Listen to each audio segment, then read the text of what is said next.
Hi guys, at last நாங்கள் ஆட்டோவில் தான் ஏறி போனோம். ஆட்டோ பார்த்திங்கன்னா 20 ருபீஸ் சார்ஜ் பண்ணாங்க. ஆன் தி வேல போகிற ஆட்டோனா அவ்வளோதான். நம்மளே தனியாக பிடிச்சோன்னா 50 ருபீஸு.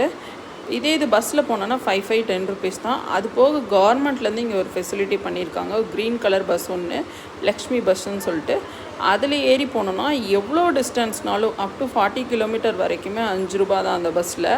அந்த மாதிரி மக்களுக்கு வசதி பண்ணி வச்சுருக்காங்க. இந்த ப்ரெசன்ட் கவர்மெண்ட் வந்தோடனே அந்த லக்ஷ்மி பஸ்ஸு நல்லாவே இயங்குற மாதிரி எனக்கு தோணுது. அதுக்கப்புறம் இந்த வழியில் தான் நம்ம கோயிலுக்கு போகணும். இதெல்லாம் தான் கோவிலுக்கு போகிற வழி. எதுக்கவே உங்களுக்கு கோயிலோட கோபுரம் தெரியும். இது கலிங்கா ஆர்கிடெக்சரு. இங்கே பாருங்கள், போகிற வழியில் நுங்கு, இந்த ஊரில் நுங்குக்கு தொலைகச்சான்னு சொல்லுவாங்க. இதுதான் இந்த ஊரோட போலீஸ் ஸ்டேஷனு. அதுக்கப்புறம் பார்த்திங்கன்னா இது ரைட் சைடில் தெரிகிறது பஸ் ஸ்டாண்டு. பஸ் ஸ்டாண்டுக்கு ஆப்போசிட்லேயே ஒரு பெர்மனண்ட் மார்க்கெட் இருக்கும். அதை நெக்ஸ்ட் வீடியோவில் காமிக்கிறேன். தேங்க்யூ. இந்த வீடியோ பிடிச்சிருந்தா லைக் பண்ணுங்கள். Bye bye.